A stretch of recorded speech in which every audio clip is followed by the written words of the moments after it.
Graders, today is a math test. You need pencil eraser and you need your book. So here we are on this chapter 10 review/test. That means it's kind of a review, kind of a test. Circle the picture graph. Which one of these actually showed pictures? Well, you can see that pretty easily, right? Use the picture graph to complete the bar graph. So you kind of had to know this is the picture graph to circle because right here, it's not finished yet, is it? So you guys can look, you can see our favorite juice. You can count how many chose apple. And over here in the bar graph for our favorite juice, you can make a bar that goes to that spot. Same thing with orange juice. Count how many children chose it. Make a bar that's going to take you to that length. Now you're going to use these graphs to answer questions. How many children chose apples, chose oranges? Easy, easy. How many more children chose apples than oranges? Now you guys could use either graph to answer that, right? Your bar graph is going to show that. And also here, the pictograph, the picture graph shows that. Last of all, which juice did more children choose? Circle it. Here is this kind of question where you're going to fill in the circle. How many children chose soccer? That's easy to check, right? They didn't write the total, and you don't have to on these test prep ones. On the test prep ones, all you're doing is filling in the circle for the correct answer. Which snack did the most children choose? Again, pretty easy. All you're doing is filling in the circle for the correct answer. How many children chose red? For colors we like, remember each little picture person stands for one child. You can fill that in. Next page. How many more days this month had rain than sun? And guys, remember, you can pause the video anytime you need to. So remember how many more, that means you're comparing these. You're not saying how many had rain or how many had sun. How many more had rain? What's this space here? How much is this? Fill in the circle for that. Sam makes a tally chart to show how many cars and trucks he has. Which group of tally marks shows how many cars Sam has?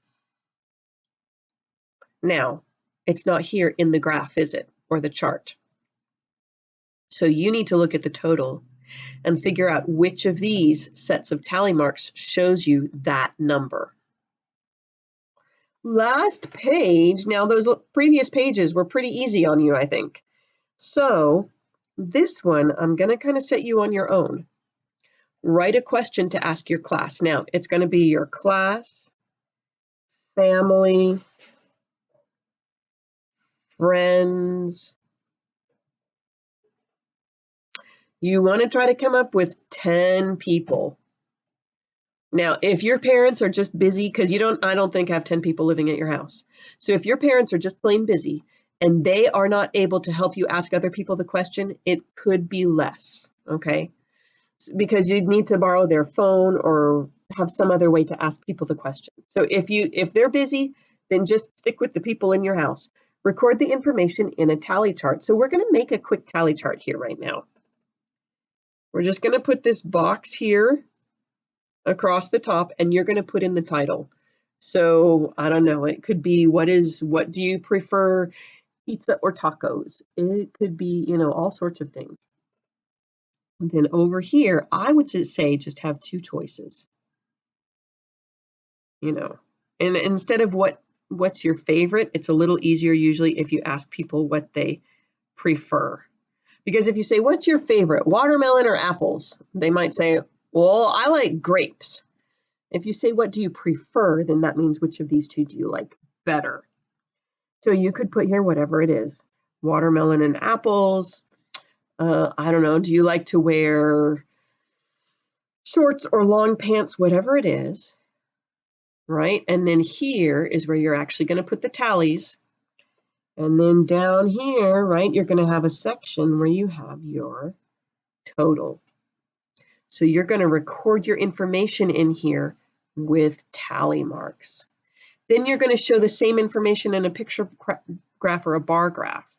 So, and again, this says favorite, right?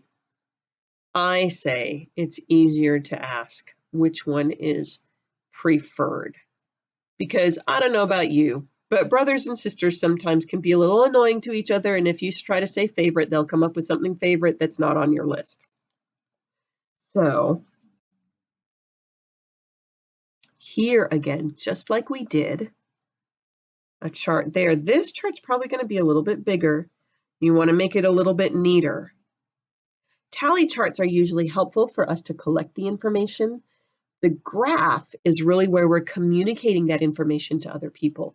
So right up here, you're going to put the title of your graph. And then do you remember over here, you're going to write something that says what the choices are. So maybe it's types of fruit, types of pants, whatever it is you're asking people about, you're going to put the options, the choices there, and then down here, right? And I would suggest just have 2 choices. You can do more if you want to, right? So in here, you're going to put what the choices were. Now, here's the thing, right? We're going to have a lot of lines like this.